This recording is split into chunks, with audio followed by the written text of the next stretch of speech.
Hello, governor. Hello. Hello, governor.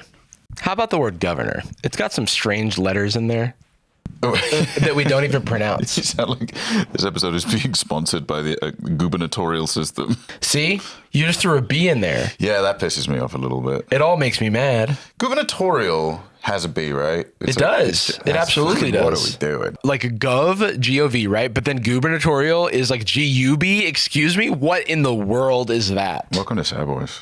A podcast about feelings and other things. Also, I'm Jarvis, and I'm upset. And you're and mad also about the gooberment. It's also, I'm sometimes so the podcast is about the gooberment.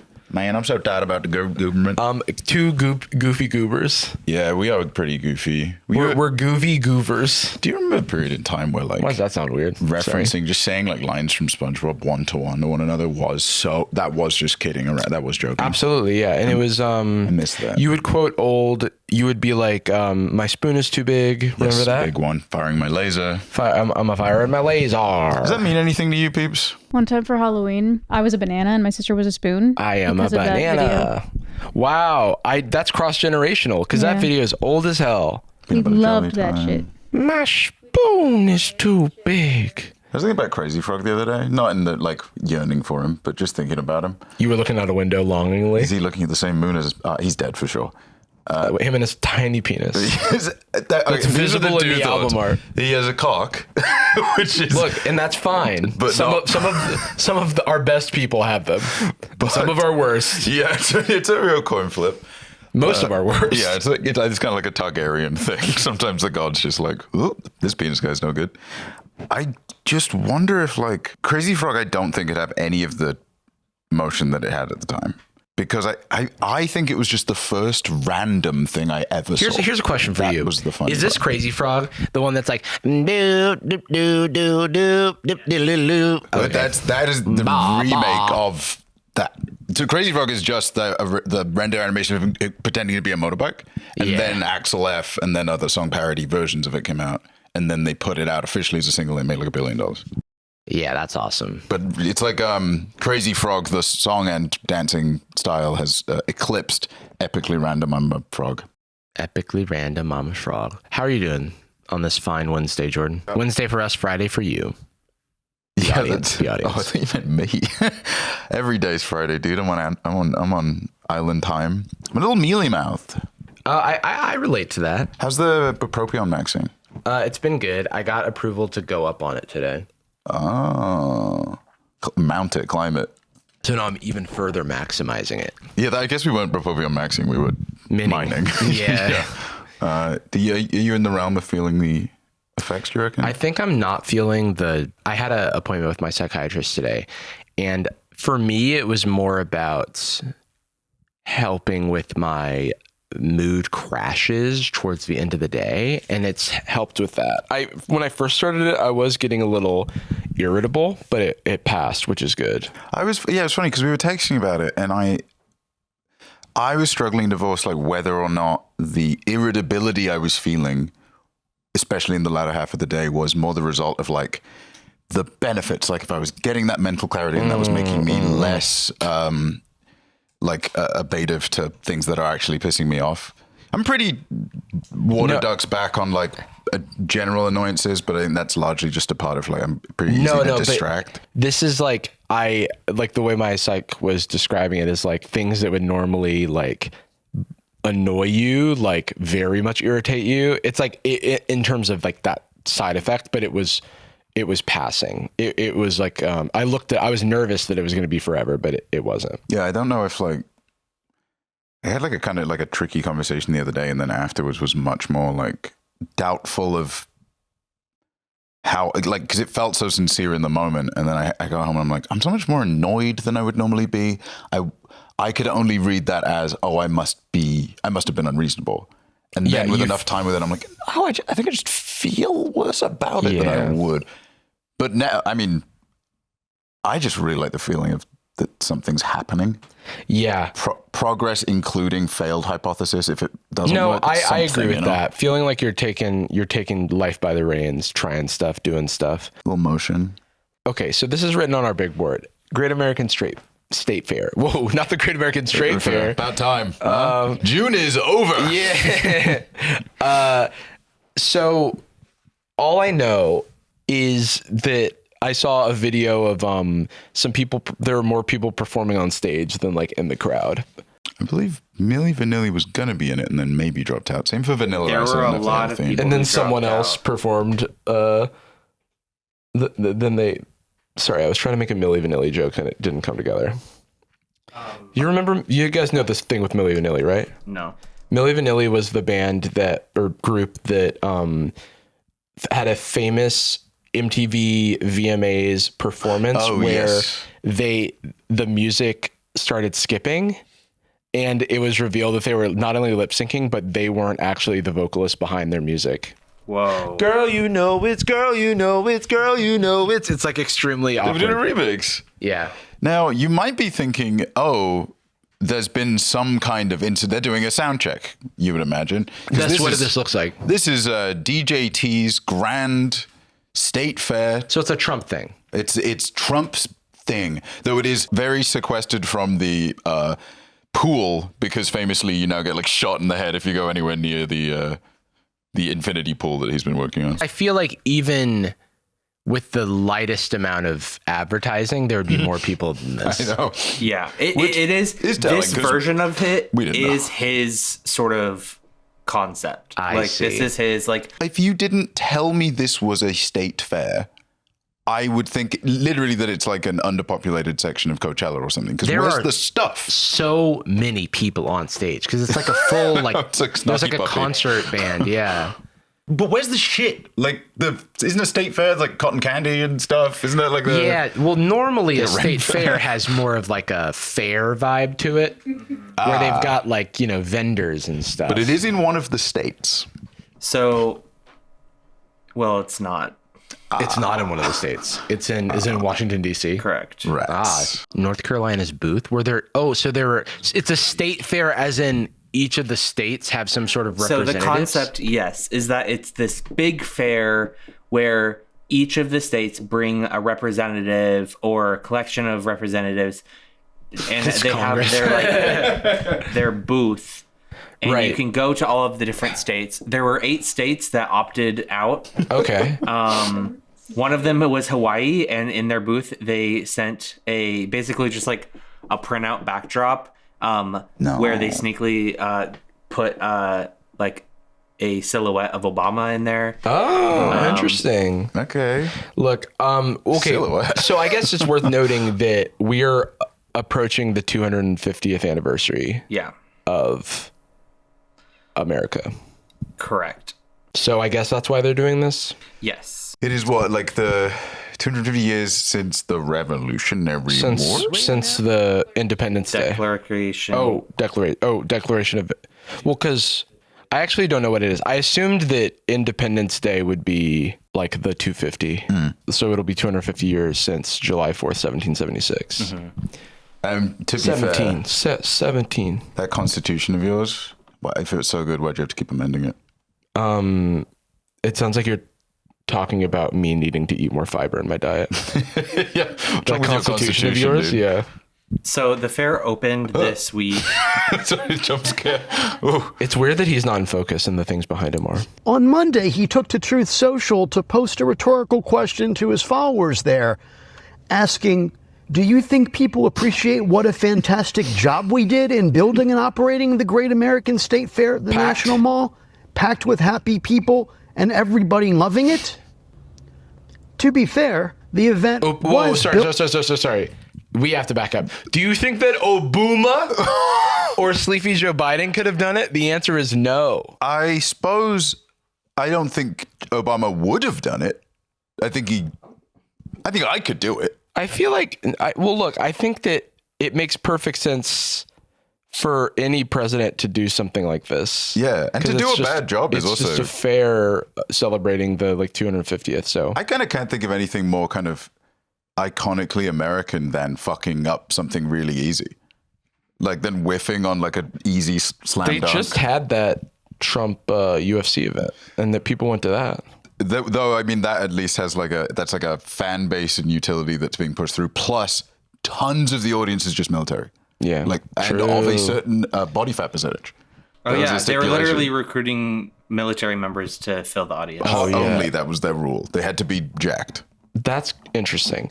Also, it's one of those things where he said packed and like photos and videos exist, and it's like I'm looking at it. Can't like do. It's like a weird like 1984 type thing where it's like they're telling you something that disagrees with what your eyes see or whatever. But with like no, it's kind of I wonder if like, I don't know, if you're on the younger side, but still like have been, aware enough to experience and see how bad the Trump administration's been. I wonder if you can conceive of a time where people found this really charming, because they did. That is what gave him a lot of motion in 2016, was that these weird big statements with no backing and this like panopticon nonsense 1984 bullshit. It was like charming to people because it was so absurd. Yeah. Then we went past the Overton window where it became like, well, he's the president, so I guess it's not just absurd. I guess it's also right, is what a lot of people were playing on. Yeah. Now we're kind of past the uncanny valley, and people are like, no, he's a clown. I mean, he's our clown, so I'm still on that side. And this is like, not good enough, even for a lie. Is weird to me is like, wouldn't you just like pay people or make the military go? Put the military here. Yeah, like Put that's the what UFC fighters here. Yeah, that's kind of why I'm like a little confused. Maybe the booths are huge. There's like thousands of people in there. I think one of the biggest things that I've just been hearing is that it's just kind of lame. Yeah. Like there's not a lot to see. It's also, there's a huge heat wave in like the Northeast right now. And so it's very, very hot. There is one air conditioned tent there that is very lame. It's mostly filled with like sponsored booths like AT&T and shit. And then My Pillow. The best part of that tent is what they're about to show in this video. I don't see any food. I feel like this would be a great opportunity to have like clam chowder from the Northeast or whatever. And things, because even like, let's say there were a ton of people here, right? The big cavity in the middle of all the booths just looks bad. It just looks empty. Doesn't look joyful. Well, it looks beautiful. The actual grounds. I'm like, wow, look at that unwalked upon grass. I'm here with for the National Endowment for the Arts. Abraham Lincoln ? So he's in the air conditioned tent. Hell yeah. Oh my! As he should be. Look at those flags. Yes. Yeah, it would be messed up to put him in a booth, if you know what I'm saying. Yeah, be careful. He's behind bulletproof glass. Like a bank. Bulletproof glass behind him. He needs a big helmet. See, that was created long after your presidency, but you approve? Oh, I definitely approve of the arts. Are you kidding? The current? I talked the other day on a cloud. I was up there talking to John Kennedy, and he is so happy. I think this is wonderful. I think it is wonderful. The seeds that were sown 250 years ago have finally blossomed, have been growing and growing and growing and spreading and finally blossoming. The famously charismatic leader, right? Also, I'm sorry. They had Abraham Lincoln talk to John Kennedy. Kennedy. Just those two. Not a lot of cultural crossover. What is this, a crossover episode? That is like so. I mean, also, I don't know. I know we don't have like probably reliable ways to say what he sounded like, but I know. Literally, I was googling if there's any recordings. That was not what Daniel Day-Lewis sounds like in the movie. I think he had actually like a pretty high voice. That's what I heard too. Okay, so Lincoln died 12 years before the invention of the phonograph. Fuck, that's interesting. He would have loved music. Well, here's the thing though. We have impressionists. We should have gotten some impressionists on the phonograph to why'd they get yo, Lincoln be like, and then everybody's like, yeah, dude, he's exactly like that. Why the hell did they got like a Nathan For You impersonator guy that would be involved in a scam? Well, what did he say? He just mispronounced almost every single word in his setup. Bret Michaels, Young MC, the Commodores, and Morris Day and the Time pulled out from their spots on the lineup after it was announced because they didn't know that it was going to be a partisan event put on by Trump's Freedom 250 organization. Yeah. So while you're in Washington, are you going to maybe check out Ford's Theater, see what's happened to it since 1865? No. I don't go near there anymore. I like that implies he's back pretty often. Yeah, I don't go near there anymore. I'm not feeling that. I'm catching up on movies mostly, actually. Yeah, I'm mostly looking at the pictures. I'm watching the second season of Game of Thrones. I assume it's going to get better and better. Yeah, dude. I just watched the first episode. I love this Stark guy. He would just see his name. Send me back to heaven. The show sucks. Oh, R.I.P. He would have loved recordings. He would have loved recordings, man. I don't think I have a strong enough mold of what would be represented by 90% of the booths. And I don't think the American education system is robust enough where most people would. So outside of like my state, I don't know what I'd be going for. Well, that's the thing. Normally in a fair, you like have like you go, okay, here's how people are going to walk, and we're going to put all of the attractions. Yeah. And we're going to make sure that like some people get grabbed by the get yourself a funnel cake. And then some people get grabbed by the throw a baseball at the thing and win a prize. Shoot Lincoln in the head. Yeah. And there's just none of that. And it's just like booths in a line. Did I see one sad looking all white Ferris wheel? There's one It's all ride, white, and yeah. it's a Ferris wheel, and it apparently has the only line in the place, and has several times been out of service. Wow. the most easy to operate. It's not even a vehicle.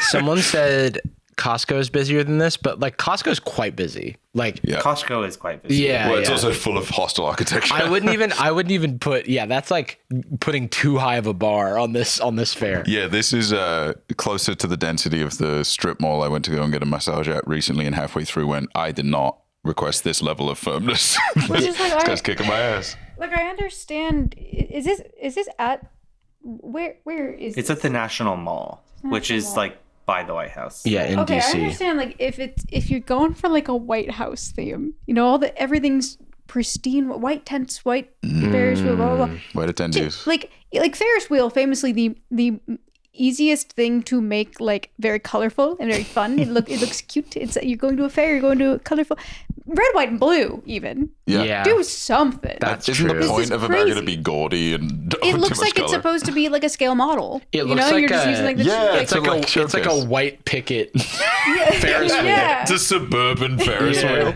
So the Freedom 250 Instagram account had originally posted this photo of some of the performers. Shane Gillis. I bought a Shane Gillis. Shane Gillis. And it was high enough resolution that people were able to zoom into the sunglasses of the guitarist. Oh, that's very funny. and see that there was so few people in the crowd. And then once people started posting it out, they deleted it and reposted it where he's cropped out. That's funny. I thought they would AI it, so there's like a billion people in there. Replace the sunglasses with Coachella. Yeah. Justin Bieber doing his Coachella set in the Makes sunglasses. it even funnier that she's pointing to someone. She's like, pointing to 10% of the "You're here." audience. There he is. Hey, I see you. Thank you so much for coming. All right, well, I gotta get over there. Looks like I know. it's hopping. Time's running out. One How of long the other things. Is it still it's- rocking? Oh, yeah. So it started this week, and it's they're running till July 10th. Oh, my Lord. Speaking of AI, what is happening in this So photo? this is a mock-up of Trump's planned Arc de Trump or whatever. And Arc de Triomphe. so this was like the mock-up, and this is what it actually looks like. I do love the. Oh my god. God, this is exactly like the Barbie event. Yeah. Where they said it would be a full scale, or like a house that you could walk around, and then it just turned out to be a cardboard. Wait, can you go my back to God. that? It's really funny when you can tell they planned for longer lines. Yeah. Yeah, these empty barricades. Yeah. They got the Shrek, the Shrek structure. And at this point, do they make everyone loop around the whole way, or do they sadly oh my move God. one aside? Isn't that to let the them worst when go? you like go into a Chipotle and it's like Like, oh, there's no God. one there, but you have to like walk or through all the like lines. They can hear your footsteps.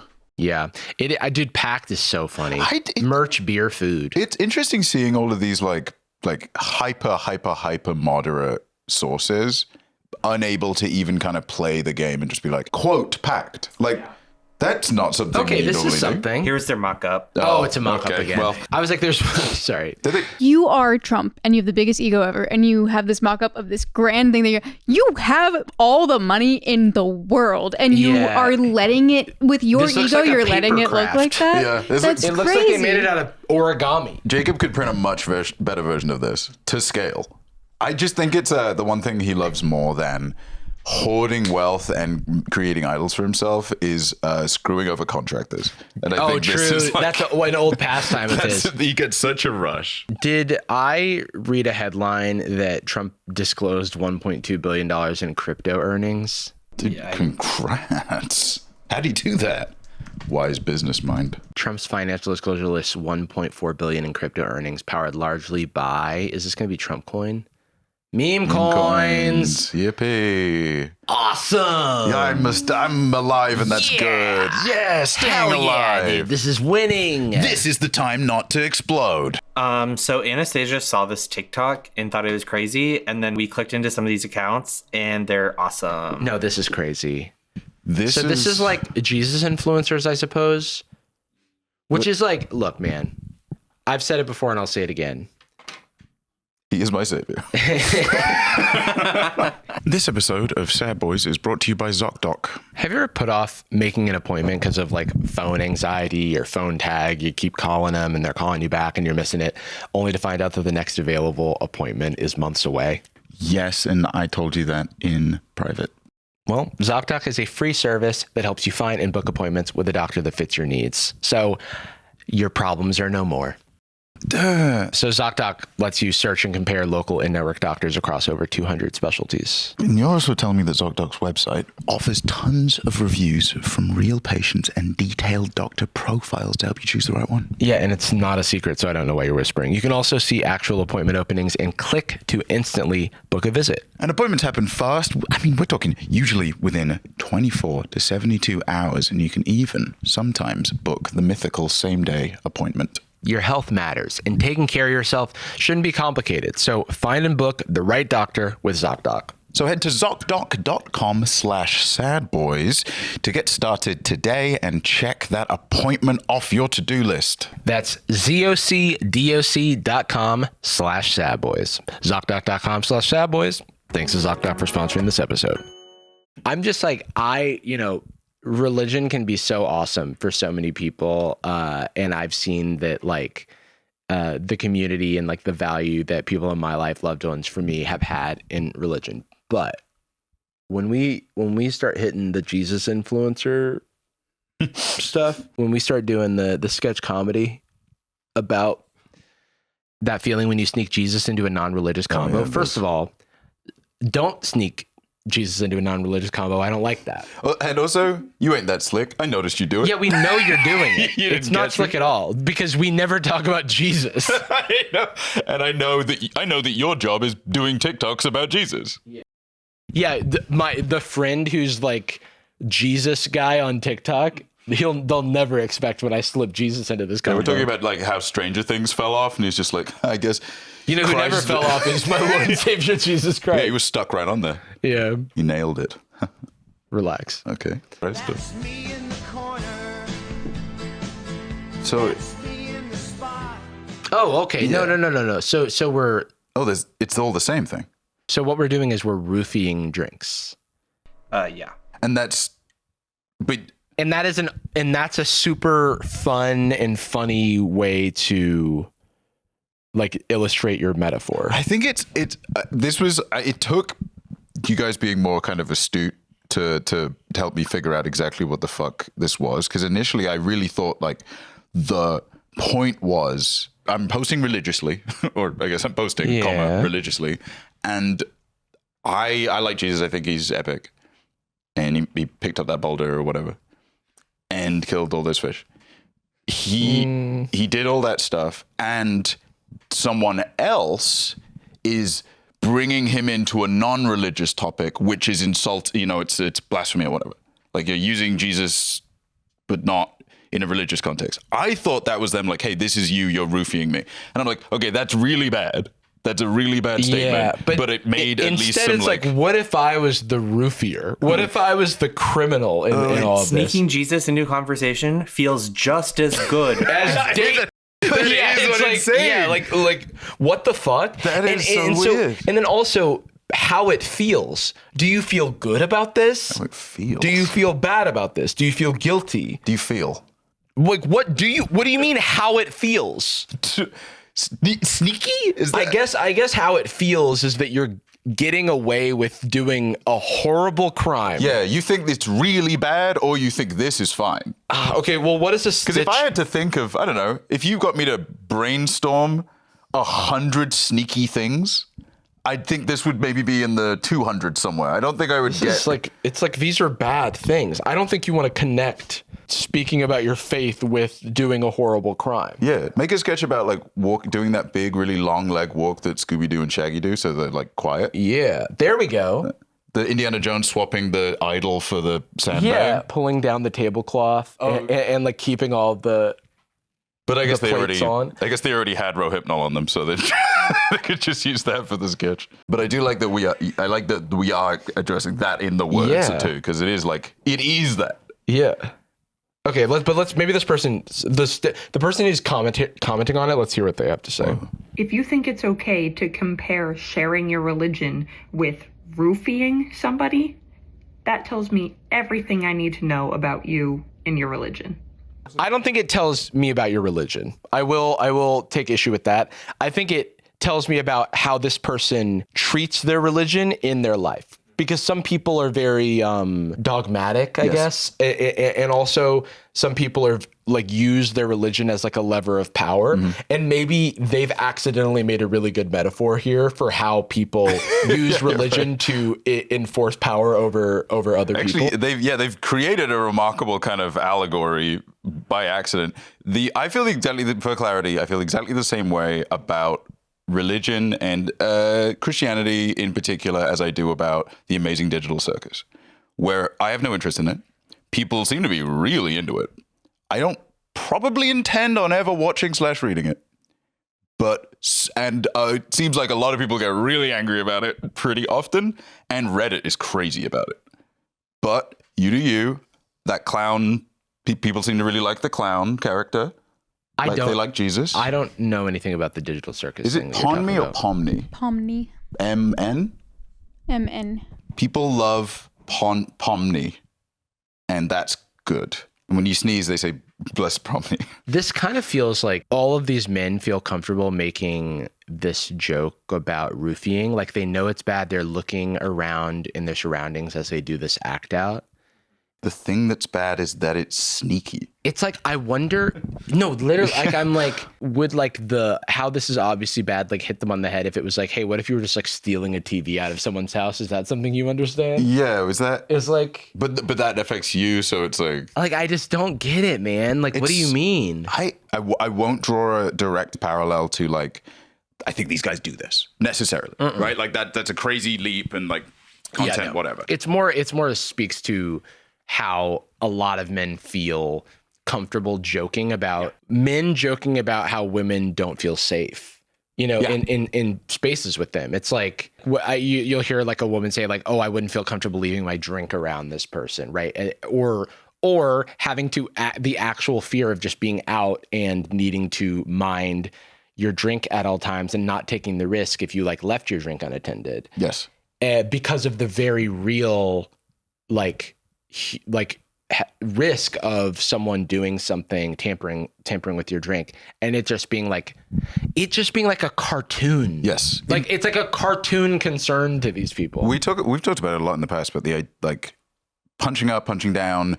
It's easy to make it a generic idea and kind of oversimplify comedy or whatever. But in this particular case, I think it applies pretty well. The thing isn't even that funny because the target and the gun are in the wrong order. Like. Invert all pieces here, and it's a member of a community that doesn't feel safe, referencing the fact that when people sneak religion into a conversation, it feels like they're doing this. Because then it's like, that the people that in the community know how severe it is and are like parodying something that genuinely is a concern for them, as opposed to kind of just like limply taking this thing and being like, I mean, I don't care, so I guess I'll just joke about it. Does that make sense? It's like, yeah, like it's not funny because you don't get it. Yes.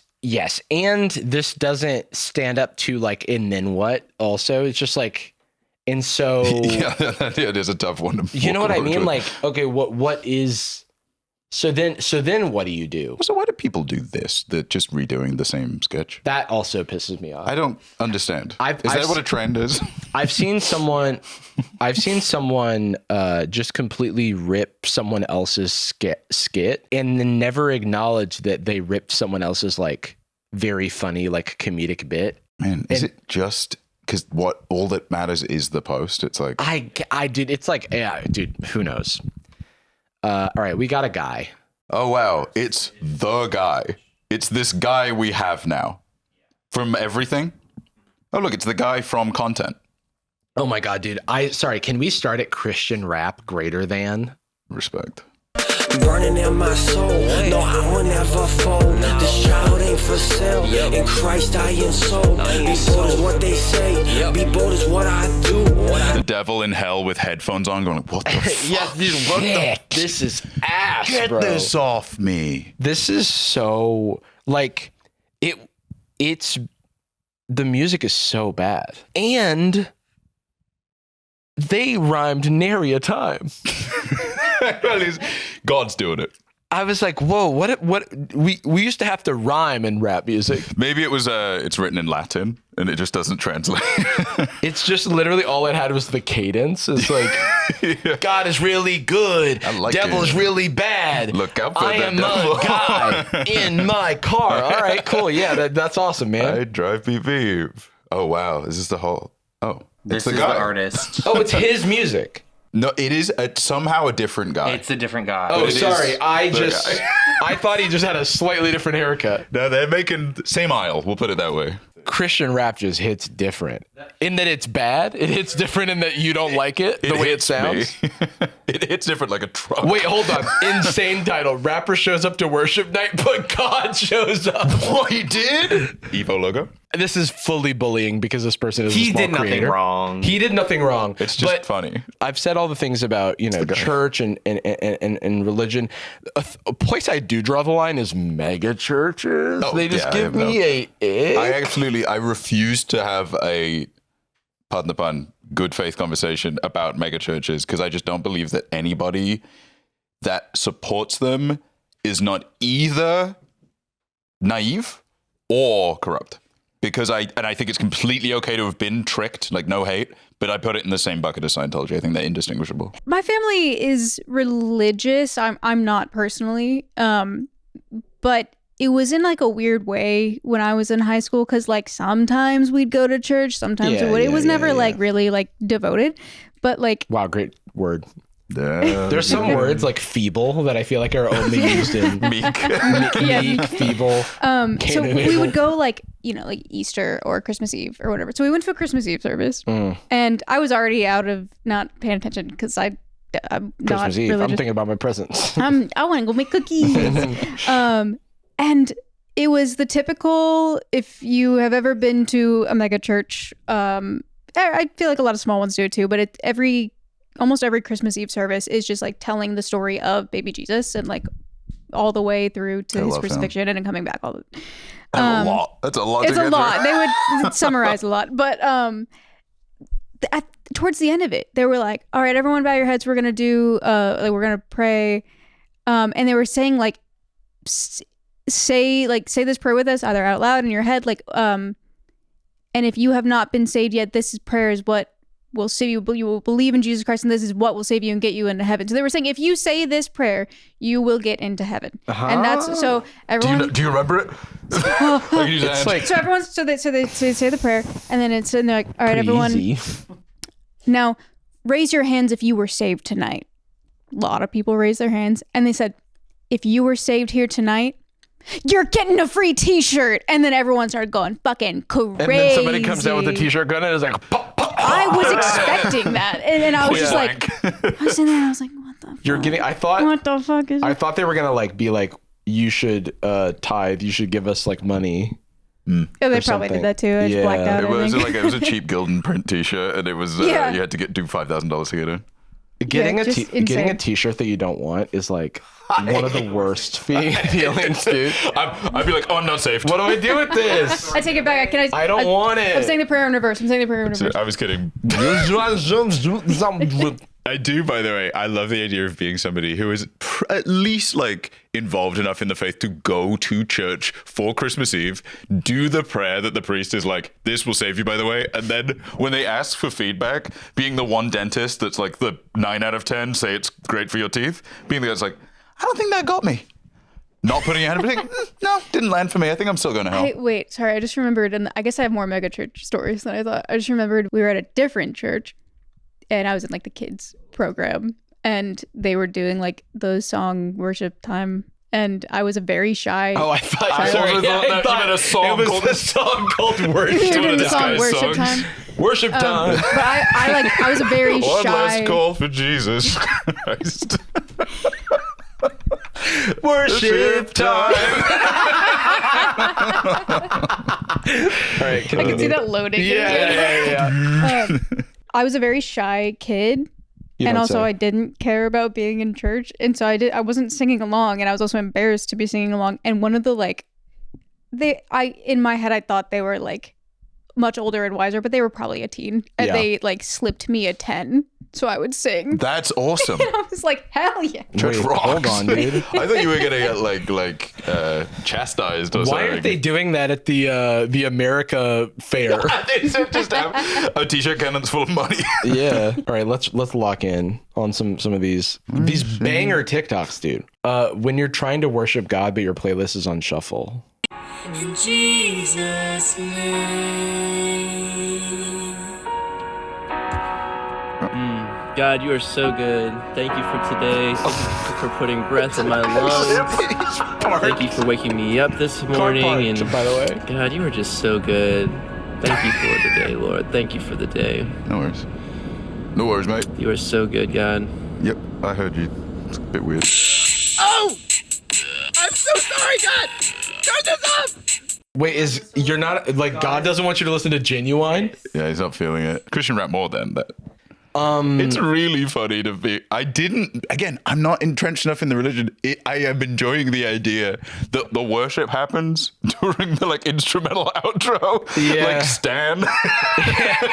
I do think it's funny because like now I'm thinking of the meta of all of this, which is he had the idea for this bit, wasn't prepared for how long the outro of the song was, and just needed to say a bunch of shit before Pony started. Shout out God. Still love, I mentioned it already, but I still love you and the stuff you do. Ooh, 30 more seconds. Okay.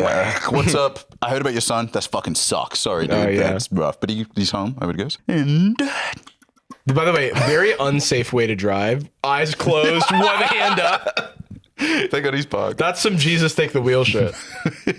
Yeah, do you think that they just have lane assist and they're like, oh, Jesus is back. Yeah. I love when Jesus appears and there's a green wheel symbol. I will take a gamer, please. Oh no. I'll take a gamer. We're a Christian game studio. Oh no, it's this one.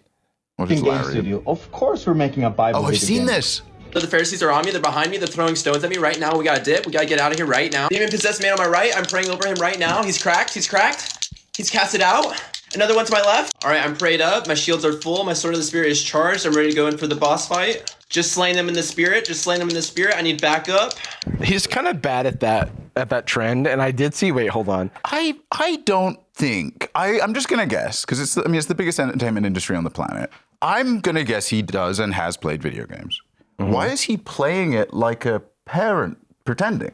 Because he's on the TikTok. He's making a movie. Yeah, you're right. Of course, we're a Christian podcast.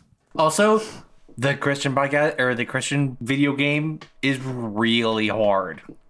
Oh, that's right. A lot of buttons really involved. hard. You have to go really fast. It's a QTE to get off the cross, and you have to fail. You can't. I would assume that there's not like a lot of. Well, I was going to say that. I was going to say not a lot of combat. There is a lot of fighting in the Bible. Yeah. You can charge up your alt to turn a city to salt. Fight Goliath. Yeah, maybe it rocks. How do you do flirty, horny? Oh my God.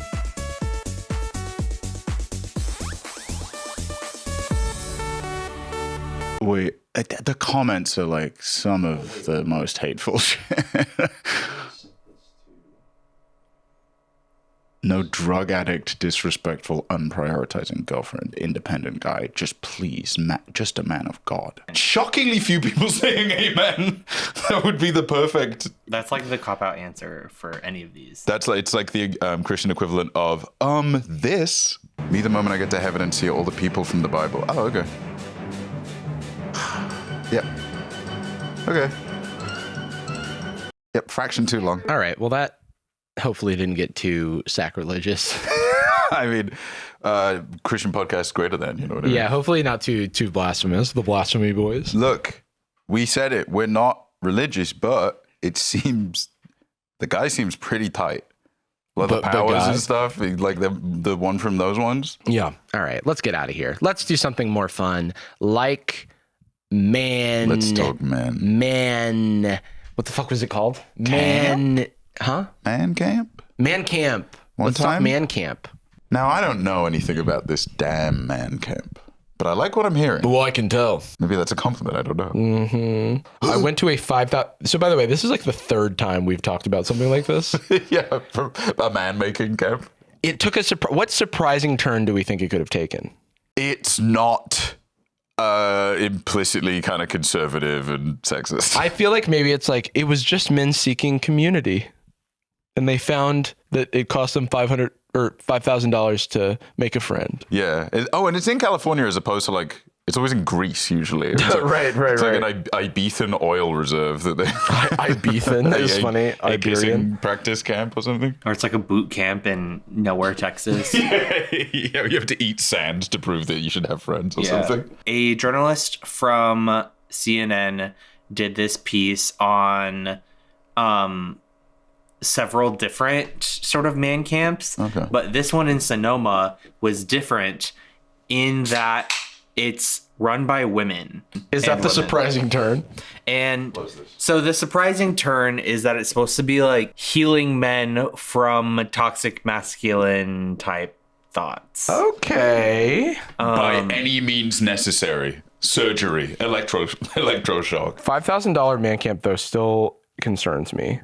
I guess meet people where they are. They're like, there's all these men willing to spend $5,000 on a camp. Let's make one that can reverse their programming. Let's catch the bullet on that one. Yeah. Right. So it's called Pivot, and it's in Sonoma. It's Y Combinator company. It's an I instead of an O or something. Oh my god. Pivot.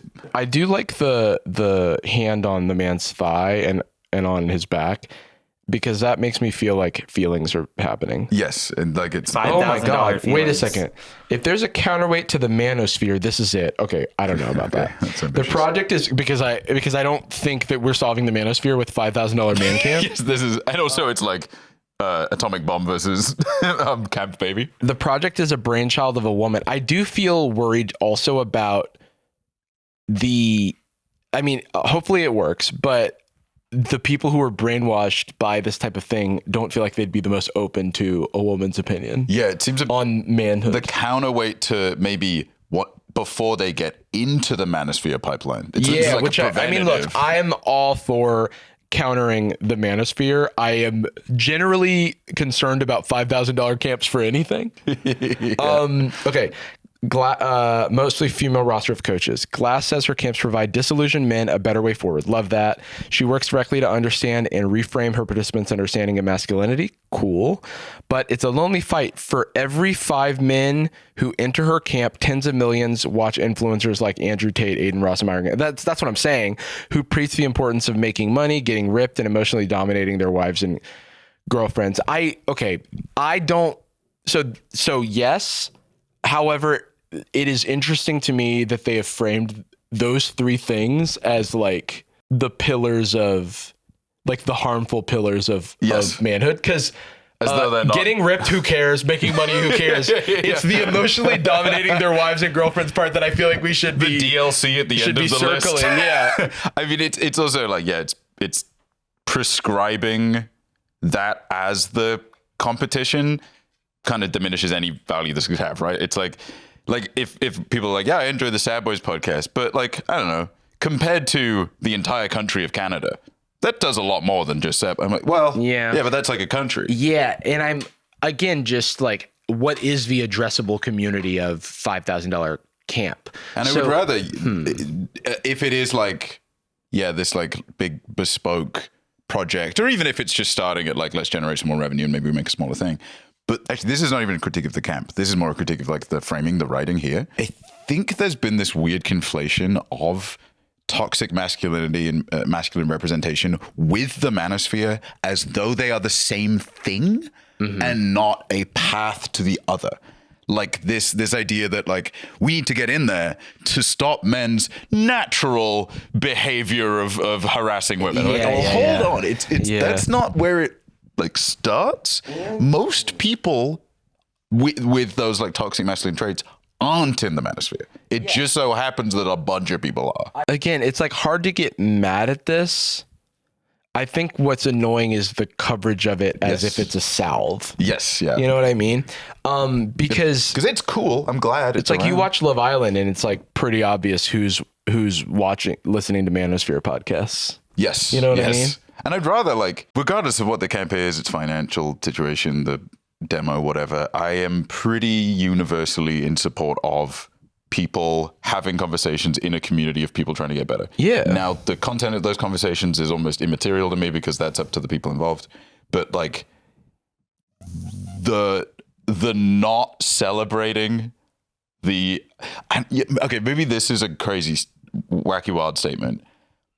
I do think for a lot of guys, especially of like our age and a fraction older, maybe, literally speaking to women that you don't have some kind of like transactional expectation or intent is like transformative. If you haven't done it, you don't work with any women that aren't like, you don't directly manage or expect like secretarial work. Having a friend, having a female friend who is not a object of your desire, or wife of a friend, or like, I do think it's almost because some of those people don't believe that's it can exist or is allowed. And I'm sure, don't get me wrong, plenty of people will get a female therapist and then not be able to make that disconnect because their own hangups. But like, I don't know. I would hope that it is encouraging it's always encouraging to see the like hand on the leg and then not the pause. You know, the like freaking pause, dude. Yeah, just chill. Whoa, dude. What are you scared of? Adam Good says, okay, what else is going on? Men are struggling, Glass tells CNN. Some lack positive leaders, she says. Others get cancelled too quickly, she believes. Employment opportunities are drying up for many, and others learn from an early age not to talk about their feelings, sure. To her, it all adds up to one thing. Throughout the country and across all age groups, men are having a hard time. Sure. This is interesting. Yeah. What is it? What's the smell? What is it?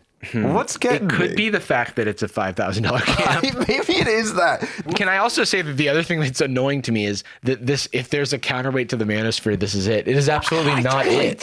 And it is not a counterweight. Need it to be. You know what I mean? Just from a scale standpoint, you can not consider that. You're like saying compared to the ocean, this like glass of water is a counterweight. The counterweight is other streamers. They have to. It has to be in the same ring. That you can't. You got to meet people where they are. But I mean, not to say this isn't serving a value or a need for people. I think it's also it's not. Maybe it's partially because of the finance, but I think it's noticeable that these are all guys, sort of middle-aged dudes, or largely, and that is actually a demographic, though not necessarily a demographic that was taken this path by Andrew Tate. It is nice to see older men who still want to like learn and better themselves. That's good. I like that. I think one of my biggest pet peeves is people who feel like kind of calcified in their beliefs and feel like they can't change or don't want to. That actually is like a influential demographic or like influential group that I think it goes a little underappreciated is people who like people at like a kind of parental age, guys at at least implied parental age. Oh, blessings upon you in the name of Christ. Thank you. Maybe because there wasn't a default father figure as a kid, receiving advice or just even like positive approval from a respectable, healthy, progressive, or even just like kind of like non-hostile politically or ideologically a older guy, I think that's the most impactful, at least to my behavior and relationship from any external figure, has been someone who is like, oh, I can grow up and be that. That's actually the end of it. And they're like happy in whatever kind of success I wanted. I'm seeing that. And they also don't care about like how they sit or what their walk looks like or like how much money they, okay. I did have like in middle school, I was in like a mentorship program, and I did have a older man as my like mentor. And that was like really the first time that I had any direct like conversations with a elder man. And that was nice. Cool guy. I think it just feels like, I mean, I'll be honest with you, even now, if there's one guy that it feels good to get a joke over with, it is a like surrogate father type individual. True. Like crushing with like a guy in his late 50s. I'm like, I'm the best and I am a man. I will say one time John Green told me he was proud of me, and I thought about it for weeks. You're still kind of, oh my God. I got a screenshot, yeah. So don't try and delete it, John. It's done. It's done. It's already in there. And if you delete it, I'll recreate it with Photoshop. In aggregate. I'll Mandela effect to a world where you kept it. Some might say that we're going to a camp that would counter toxic masculinity. Is it fair to say? I think that's what they're trying to do. A long weekend of British people. Small talk might be the push some men need. Others choose a different path. A group of women is going to try and teach us how to be better men. Us included. Us included. For months, my London-based colleague. Yeah, they're like the journalists. Oh, interesting. Okay. I guess they're doing establishing conversation for the video. I see. Because I was just like, wow, these are sort of oddly engaged, presentational dudes. Yeah. Oh, they work at CNN. I do. It's like, I was talking about this just from framing it the way that, you know, the ideal toxic man may view it, but the journalist also said it like, a group of women are going to teach us how to be better men. And it's like, okay, yes, that can happen. Absolutely. My first thought is that how receptive is the average manosphere person going to be to the messenger? But I don't know. I mean, like, yeah, I guess that was just like it's just a thought. So a group of therapists are the ones doing it. You know? Yeah. It's not just ladies. Professional women will be teaching us. They will be teaching us womanly. Rob Pichetta has been digging into efforts to counter toxic masculinity, which is what brings us on a 2-hour road trip outside San Francisco into wine country, Sonoma, California. I'm very impressed, Rob. Staying on the right side of the road. So far. Oh shit, I missed another turning. You're doing great with this GPS. We were told to be here. Is this a fucking Marvel movie? Yeah. Did Joss Whedon write this? Yeah, I was like, yeah, you guys have that much extra space in this story for all these bits. Hey, nice driving. Hey, stick to the journalism, guys. Maybe put your hands on the wheel. He literally just jimmed the camera. Just like London. I need some shade and some aircon and some rain. It's beautifully quiet, but it's also unnerving at the same time. Maybe it's that we've spent so much time together, but I'm like, the bit of like referring to a guy being British over and over again, I'm like, shut up. Like, it's like, oh my God, yeah, we get it, dude. Airplane food. He's from the land of the tea. We get it. Oh my God. Yeah, I guess you don't see too much of the sun here in London, huh? Okay, hey, you're driving on the right side of the road. You're doing pretty good. I live here. Yeah. I live here. Okay. But yeah, no, I did grow up different, I guess. Yeah, I grew up different. It's fine. You called me. We really are here to support you and also get out what you came to be able to work on. A 5-day workshop. This one, men only. Though Lori Jean Glass runs them for women and couples too. She created the Pivot program, as it's called. And most of the other coaches here are also women. I don't want to project any bad vibes, but I'm trying to figure out where the weird smell a little bit is coming from. And it could be like when they were like, oh, this person runs a lot of these for various groups. I'm like, oh, this may just be like this person's making money hand over fist on this shit. I've heard about this manosphere this type of, well, I just feel like the person who like a singular, like kind of guru that like runs all these like things, Like that Writes always self-help books. Yeah, lot dude, of it like points of feels like wisdom. it's like it hits a like, oh, you're one of those. And it comes with a very specific slideshow and has a brand logo that is. I'm getting triggered by just like the graphic design, which is not fair of me. It just, especially the pivot, it just reminds me of something. Yeah, it's tricky because it's like I don't want to be maybe I'm of the people, but I'm just like, there's so many people who are not going to be able to, like, first of all, not only pay the $5,000, but the opportunity cost of like not working, going to Sonoma and then going to beautiful wine country. Like I wouldn't even mind if this was a project that was just, in the case of couples counseling, even if it's financially prohibitive, and then even just individual counseling, sure, you have options that would not cost this much, but I guess you're in a position where that's viable, and maybe for whatever reason you think this one would be better. When it's like, we're doing this to fight back against this thing, and there's some costs we gotta cover. I'm like, no, you can't be the hero and then the other thing they mentioned, like Aiden Ross, Andrew Tate, Myron Gaines, none of the people in that room know who those people are.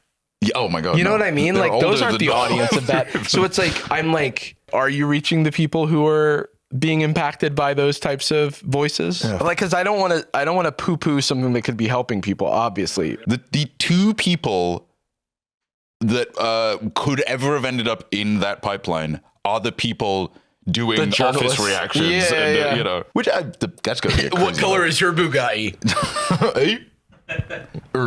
Yeah, that just happened. All right, let's see. Jeff came bracing for an empty nest, hoping to strengthen his relationship with his wife once the kids are gone. Jason has recently lost his wife to breast cancer, and Matt's father died just weeks before this retreat. A lot of grief counseling. That makes sense. And that's awesome. But that sounds like grief counseling. Yes, which I pray it works and it looks positive. But that's great. That is again, quite literally almost as far as you can be. I'm just trying to come back to this is the salve for the manosphere. Is it toxic masculinity to be scared about missing your kids?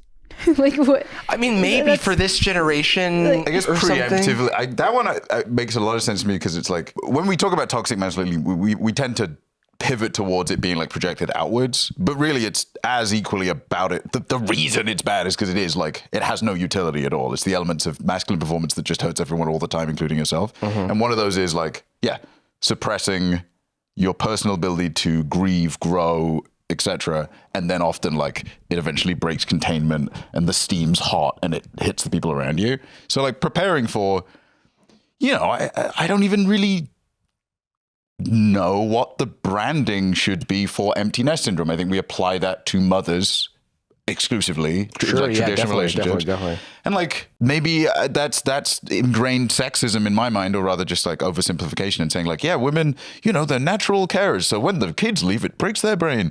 But like, it makes everyone sad. But I think that like, he just doesn't want to be. For example, we started this podcast as like a podcast that is like, hey, we're going to talk about our feelings, and there's a lot of toxic masculinity out there. Manosphere didn't exist. So it would be like if we were retroactively saying our podcast is like the salve for the manosphere. Because it's like these people generationally are dealing with like stage, a pre-existing toxic masculinity and like kind of patriarchal expectations upon men for reasons like, which have always existed. There's things that they're also tackling, like active, I'm preparing for this thing or I'm dealing with this thing, as opposed to the kind of like banality of evil. Andrew Tate sneaks into people's subconscious because they're bored and lonely. It's not because normally because they're actually struggling with anything. What this actually is the salve for is those other toxically masculine boot camps where they're aggressively hugging, or like having to throw their sons across the field or whatever. Right. Like, how far can you throw your son? It's like this is your kid in the end zone. This is the antithesis to that. But I don't know that it has anything to do with Andrew Tate. I'm curious what you think. It's just like all their supporting, like it seems like the whole supporting argument is for something else. Like it's like not. I'm curious for your thoughts on this. I don't think we've ever talked about it, but like I am sometimes self-conscious in relation to Sad Boys, when like it's nice when people reach out and like say something nice that they enjoy the show and things like that. But specifically when people, I think, reach out and talk about how they appreciate specifically the like saying this stuff to push back against the manosphere and like get people out of that pipeline, and like I don't think we are naive enough to think that we are getting to them that quick. Like the majority. For sure. I would like to do that splash damage no. catch a few. Yeah. But I think the desire to see someone who fighting, are too far gone already see us as soy. Yes. So they don't like click in. I don't have the grift agility to like get into their space and then pull them out. It's like it is something that I want, like if someone's not fully bought in and they aren't off put by our soy demeanor, then maybe that can, it's like maybe that can be helpful. But yeah, it is kind of hard to reach a certain type of that person because they've already been taught that we are the enemy or we're like too far gone ourselves. I think that if anything, what I'd hope, and this is actually not specifically about Sad Boys, but like for the people stuck in that pipeline, I think the reason that I think about them the most is because I was there. Mm-hmm. Granted, younger than I feel like a lot of manosphere, like actually embedded in the manosphere people. I think of those as more like kind of late teenagers, early 20s. But like the top of the pipeline, just flowing through the water, not even realizing what's going on and just being like, yeah, I guess men are this way and I guess women are that way. I mean, no one's really mentioned it. So I guess I'll just go with the traditional position and then like, I don't feel like I'm really as part of a community as I want to be. Now, is that to do with me? Yeah. And then by chance, I fell into a community. And I don't think that at no point did I work for that. Yeah. And I that was luck. And now I feel like that's even less likely to happen in general. So I hold sympathy for that particular, like 13, maybe 14 years old, right at the cusp of having to start performing grown-upness, but not having a good perception of what that is. And the closest you have is probably from TV and movies, and that's one of the worst ones you could have. Well, actually, no, that's not true. I guess now it is streamers. Streamers and content creators would be that's true. But yeah, that's like, this is like your aunt's interpretation of what the manosphere is about. Which is, I guess, the CNN audience in 2026. Exactly. I don't know. Because it's officially hit the mainstream as a term now. Yeah. And then like manosphere, you mean like 55-year-old Kevin from down the street? Yeah, I'm like these guys on CNN, I'm like, you guys should start a podcast. If you think this is a concern about the manosphere, I have some crazy stuff to show you. We do these small retreats with men. It's meant to be a place of respect, understanding, not clinical, not judgmental, and open. Most men today are confused about what it means to be a man. The reality is that I would agree most men are very confused. For Matt, it starts as a conversation with his dad. All right. This is it's getting goopy. it's kind of taking the goop. I've done some things like this where I'm like, okay, look, this is helpful for some people, not always the most helpful for me. There is a great clientele for this, and I'm sure they get a lot. But this is personally what I would love is the most clinical, detached data that you could give me. Talk to me about like reprogramming my neural pathways. Give me some, which hey, is just as arbitrary, but it is it's I don't know if flavor it's that just keeps as me. arbitrary. But also, I'll leave it to other communities to tell me whether because I'm just not informed or connected enough to any communities that like often get appropriated in like woo-woo witchy stuff. So I don't know if, the thing she just dinged is. Oh, that's the I want to say the singing bowl. But but I don't know if like the source of that is like of a particular culture that is. I think it definitely is, and I don't know that it's hers. I mean, I guess everything that's is the from thing. our It's like culture. when it starts to, like the co-opting of, it's like an all white room where it's like co-opting another culture's like thing. I'm like, okay. Take a look. They've wrote down everyone's name and a fun fact about them. Yeah, I think this is like what they're struggling with. That feels and then the strange inverse to me. This is what it is. Like, look, I think that in any sort of environment like this, if you take like a little snapshot, it's going to look kind of wacky and wild. Yeah, I guess how they presented it, it kind of feels like group therapy. And so writing everyone's like what they're struggling with just like on a big like a classroom big notepad just feels a little. I don't know exactly what it's accomplishing to look at the big board and be like, all right, cool, it feels like I'm feeling unwanted, so I'm going to have I am wanted under it. Yeah, that's it, right? It's, also, it's funny. It's not so much funny. It's a little weird that it's smaller. That you write the thing you feel, and then the other answer is like, doesn't matter. It's like a way smaller. It feels a little bit like if I went to a therapist and I was like, I think I'm depressed, and she goes outside and pins at a big thing that says depressed to their bulletin board. Like, weird. Under it says, I am not depressed.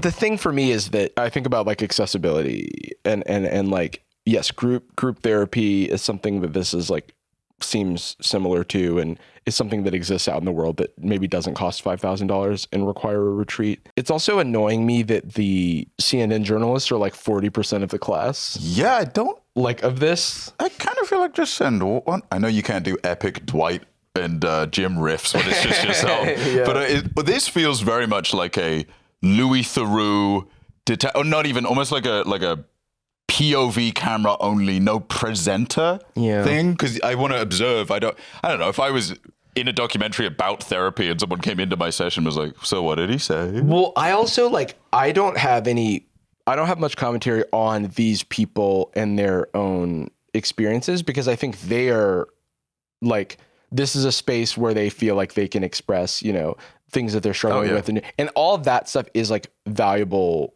introspection and work that's being done. And it kind of doesn't matter if it's like they paid $5,000 to get through the door. There's maybe a cheaper way to address this, but this is the way that they found. It's more just like institutionally this kind of thing. And then how it's being covered on CNN as like this is like a whole like mini doc, like little piece, interest story. Yeah, it's weird now, like where everyone's older than the journalists. Isn't it just kind of weird? Like I'm looking at it and I'm like, this was around. This wasn't. It's the only thing that's changed is someone saying it's new. It like could be a story from 2016 that they just put a bunch of stuff about the manosphere up top to make it sound like it was from today. They dubbed some keywords in. Ripped from today's headlines. But this is actually about, 2016, great reference point. That's certainly the time that I remember like, wearing a pink t-shirt, be like, it's actually fine. Yeah. I was wearing a lot of pink t-shirts and I don't know why. Yeah, I was rocking a lot of pink t-shirts. I was fighting back against Big Blue. You're welcome, everyone. There was like a moment in time where putting on a pink t-shirt as a man is like, actually, I don't even, I'm comfortable. What are you going to do about it? What are you going to do about it? Sorry. Yeah, I'm a man and I wear pink. No, I'm not sitting weird. No, I'm wearing pink. But I'm saying it's fine. So all the other stuff I do, I don't feel bad about ever. Okay, well, I wish all of those people the best. Also, maybe CNN cover a story where people are actually impacted by the people that you mentioned, like Aiden Rossmeyer Gaines, instead of people who've maybe never heard of those people. Also, they did it truly did not feel like it was like coping with like all of that like grief and the kind of issues that people were dealing with. Absolutely valid. But it just doesn't seem like it's related to the thing that they were saying about the manosphere. It feels like that's what the story would be, right? Like, what is the current thing? Yeah, it's about that. If this wasn't like 2017, it'd be like, this all came around because of Hamilton and the MCU. Yeah. I spent the greater part of my evening yesterday transferring Pokemon from my 3DS onto Pokemon Home, and that was very exciting for me. You've become an archaeologist. I've become an archaeologist of time and space, the universes, the younger across regions. Little did younger Jarvis know that he was contributing to a top 2% global player. Yeah, well, I'm playing. I guess since we've done the pod, we had the Wolfie Invitational, or the Pokemon Champions Invitational, hosted by WolfClick. And we competed. I didn't take home the gold. I took home the silver. I got second place. But I'm proud of myself. And it was the ideal narrative. It was the ideal narrative. So I'll let people I'll let people check in on the event if they want. I think the stream is still up, and I think Wolf might be making a video about it. So the storylines will be told, and there's good stories to be told. But I'm proud of myself. I have been grinding. I love a grind. I love a ladder to grind. Yeah. Has it come at the behest of other grind? Like now is RuneScape on the back burner? RuneScape is currently on the back burner, but it's I don't think I can manage like RuneScape. I could balance with like playing Pokemon just because of like different parts of the mind, I guess, or different parts. I can play RuneScape in a very low key way, and I can't grind. Playing Pokemon feels like chess or playing Magic, where it's like my brain has to be super active. I'm worse if some of it needs 100%. Yeah, playing Pokemon Champions ranked doubles feels like playing like chess or Magic. So I haven't been playing as much Magic. I think if I'm gonna promote this hobby, I need to demote Magic temporarily. There's only so much in terms of my around, active brain. It's like I only have room for like one ladder to grind. Yeah, send out one of those like half genuine company emails. It's like, unfortunately, we have had to let a large in portion of the Q3 team we're go. deprioritizing this so it can come back stronger. We're deprioritizing your access to healthcare this year. I'm sorry to say. Not that. But it's been fun. I mean, like there's so much. I do love. I would say that like I do love Pokemon. No, I like being at the stage. I wonder if you relate to this. I love you. And I love being at the stage of something where there's a fire hose of information, but I still feel like I'm able to drink from the fire hose a little bit and like still be like constantly like filling my brain full of info, but I'm not jaded yet, and I'm still very like new, and it's like an exciting time in like learning a new skill. If that makes sense. Yeah, that area where like it's past beginner, before intermediate, maybe advanced, somewhere around like I'm proud of where I'm at, and I believe I can get better without taking some like third path. Like I don't need to now start watching too much meta content. It's a rewarding part of the process, and I enjoy watching the meta content because it's something I can do with the other part of my, like if my brain is tired because I've been thinking too hard, I can still watch the content. I think that it's especially if something has like been around much longer. Like there was a period of time where I was really into, as a spectator, I was really into Tekken because it's just such an interesting game, and it is like just available options to you at any given moment. The most complicated fighting game imaginable, just because of the number of inputs that could conceivably be happening in a huge cast of characters. There was a point where I was like, I want to get into playing it, and I was having some fun on the ladder, and then I realized like it's such an established community that in order for me to be up against anyone that is not using tech that I physically need to learn, like I need to learn on either on a fight stick, fight pad, or something. I feel like I'm being held back by a controller, but I don't know how to do that.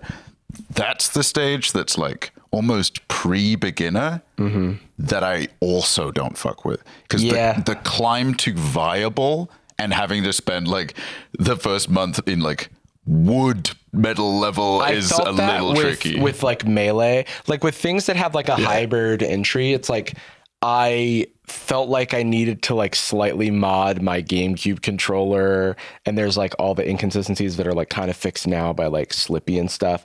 But I remember I was in like Uncle Punch, like doing like wave dashes and like trying to like grind and like get the muscle memory down. And there is like a certain amount of like, I have to do this in order to start having fun, like to a certain degree.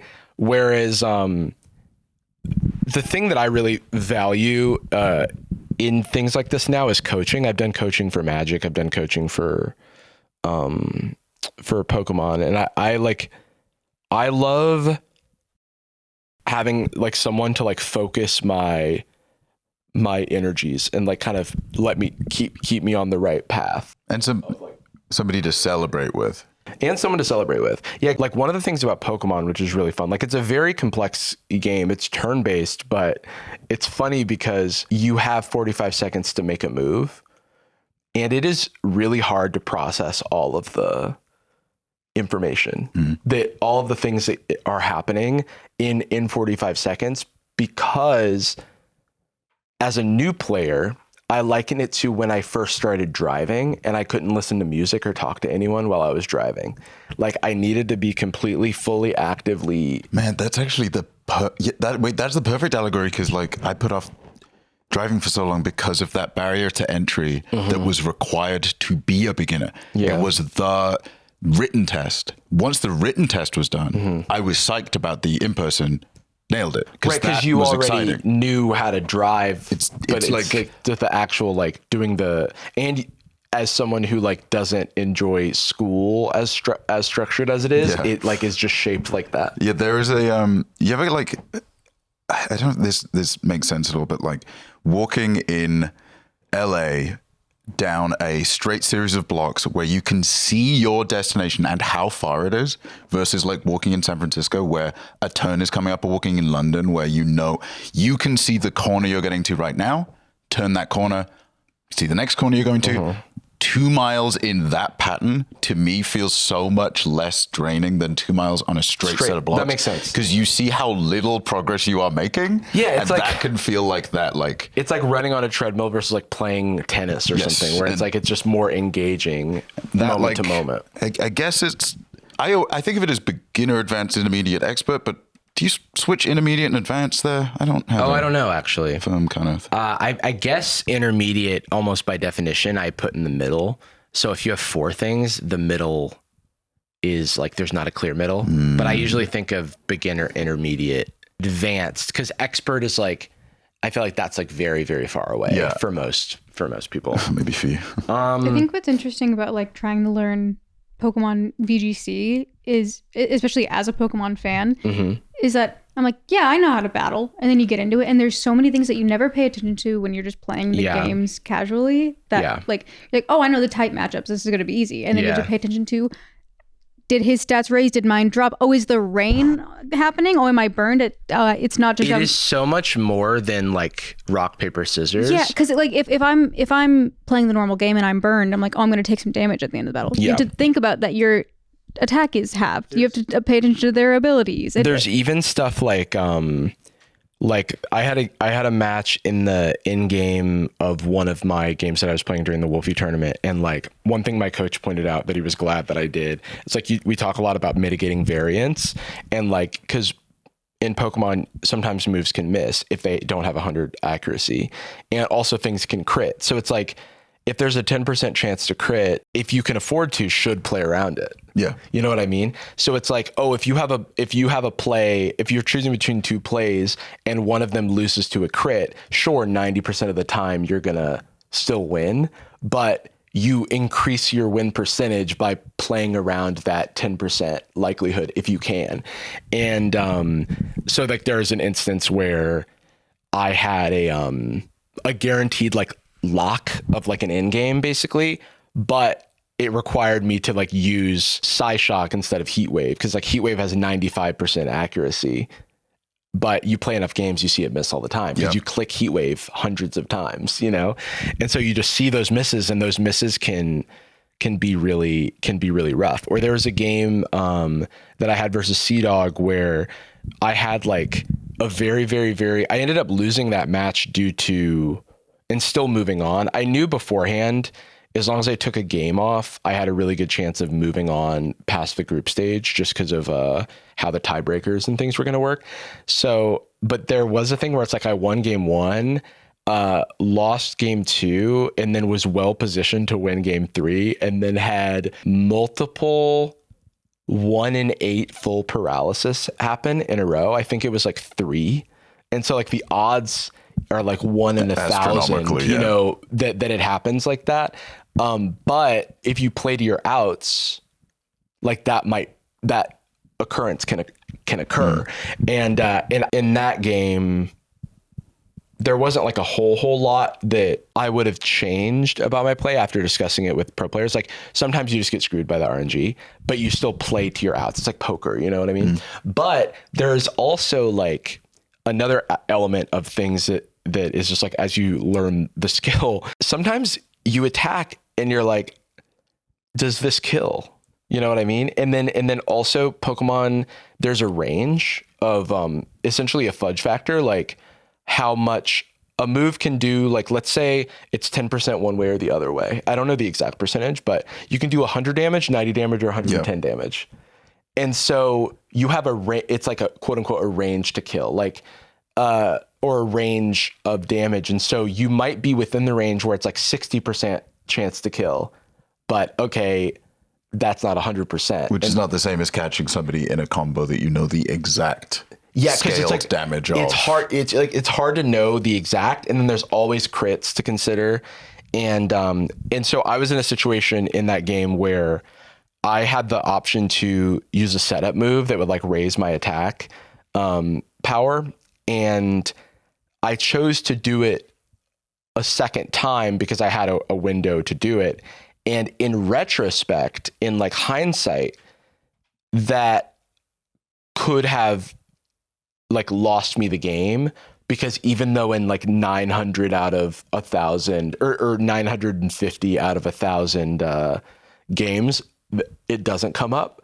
Like we happen to be in the universe where like I needed to do damage on that turn because I was going to get paralyzed 3 times where I wasn't able to do damage. You Mandela'd into the exact it's like the Doctor Strange, just like, the one. I've been having a similar experience with Jordan. Got me into Slay the Spire too. And it's become an addiction already. Look. Hey. And it's you got yourself into it. I simply sold the merchandise. But like, it's thing we're doing multiplayer, and I'm like, okay, I'm focusing on my cards and what combos I can make with my cards. And then I wasn't paying attention to the draw pile or the discard pile. And I was like, okay, no, I need to start paying attention to those. So next round I pay attention to those. Not paying attention to my potions or my relics. Okay, so every time I play, I'm learning to pay attention to something else. And I feel like that's very similar with Pokemon. The notion of intrinsic rewards and extrinsic rewards when you're in a game, or like a game like Loop, where the intrinsic reward is actually diegetically in the game itself, even if it's just a trophy or a new item you unlocking new cards in the pool by progressing through the game, doing higher ascensions. And then there's the extrinsic reward of you personally learning or getting an achievement. Like a game like Spelunky, there's almost no things that you unlock with each play, but the game is so weird that you play 20 games and then you go, wait a minute, when I do my whip crack, I'm hitting stuff higher behind me, and then all of a sudden you play to that, and you can fall any distance as long as you grab onto a ledge. And like, I feel like that is the meta part that we're talking about really enjoying, where it's almost like even if you're slowly grinding up, in the meantime, you're getting these memories and these lock-in experiences. Same applies for like non-gaming, but I do think it's a good avenue to explore that. Yeah, it's like, how do I position myself? I think, Pokemon has a lot of stuff like that. It's like, if my team wants to execute a game plan, the first thing you learn is like how to execute the game plan.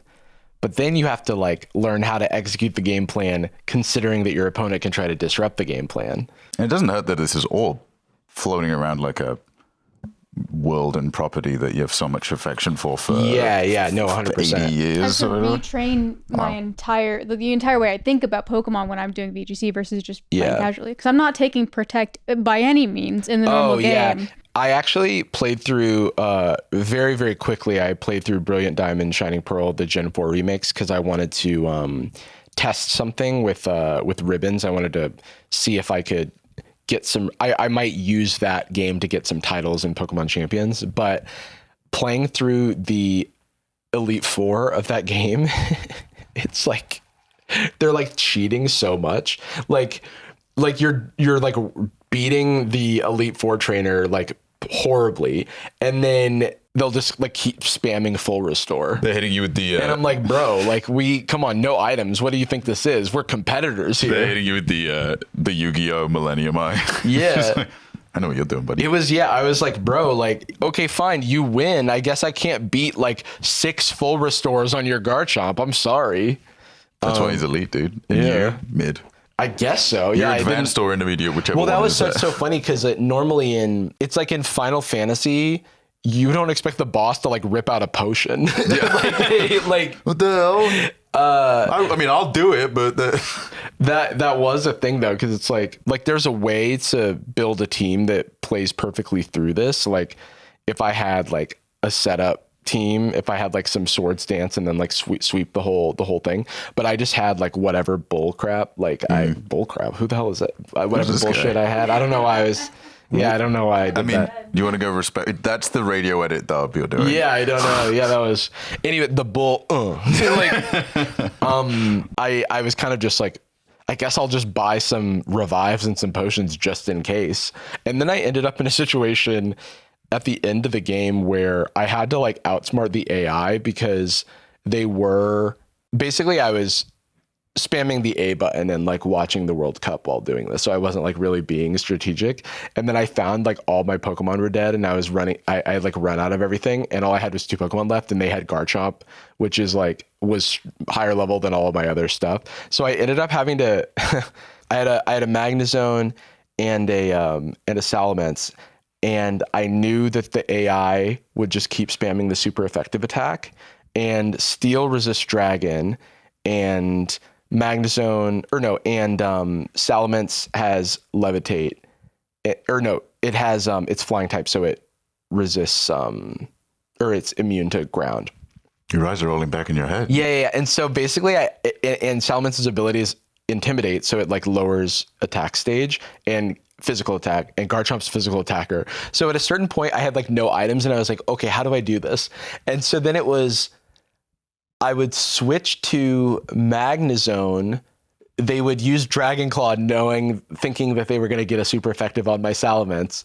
Then I would switch back to my Salamence. They would use Earthquake, which he was immune to, and then I would get an Intimidate off. And I could keep doing that until I had lowered Garchomp's attack the maximum amount, because they basically couldn't damage me.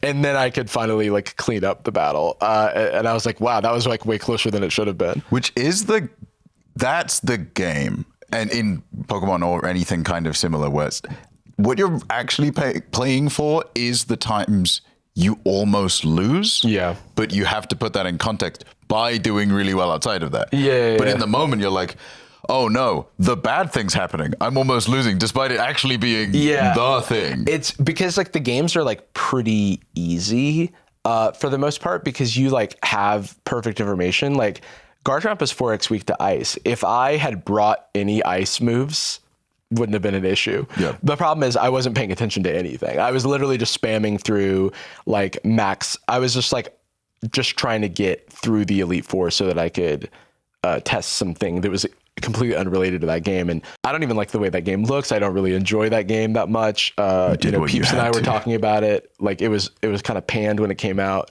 It's not viewed very highly in the community, but it is a remake of the Gen 4 games, and and it's one of the few games that I can transfer very easily Pokemon in and out through home. So so this is some like lost media shit that I find personally interesting. And this is the place where I get to force people to listen to that. So the band Fall Out Boy, they have some lost media, some demos that are alleged to exist. There's like a live video of them performing a version of Sugar We're Going Down, their famous single, before they had kind of pivoted to a pop punk sound. So it like sounds more like post-hardcore type vibes. There's a thing that happened where people think it's a member of the band, found these missing demos, like put them on like a CD and like sent it around to various like record stores and like fans in the mail. Oh. And then they were instructed to upload it to Internet Archive. And it was all like stuff that people like hadn't heard before, like studio or demo versions of like these old songs from like the early days of the band. I thought it was pretty cool. And it maybe was guerrilla marketing for who knows what, because it was months ago and no one ever figured out what it was for. But I'm gonna play you some of this because I think it's cool. Because you've heard, we're going down, and an earlier round. Sugar, we're going down swinging. I'll be your number one with a bullet. A loaded god complex. Cock it and pull it. It's still got the parts. It's just like mixed differently. All the meat. Yeah, it's a lot broader. Whoa.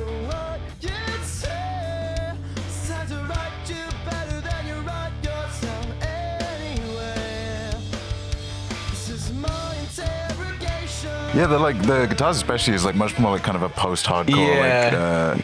Yeah, this is supposed to be like after their first. They had this album called "Take This to Your Grave," which is more like pop punk, like actually like pop punk in its original form versus like the like pop rock type, like more like kind of bubblegum poppy stuff.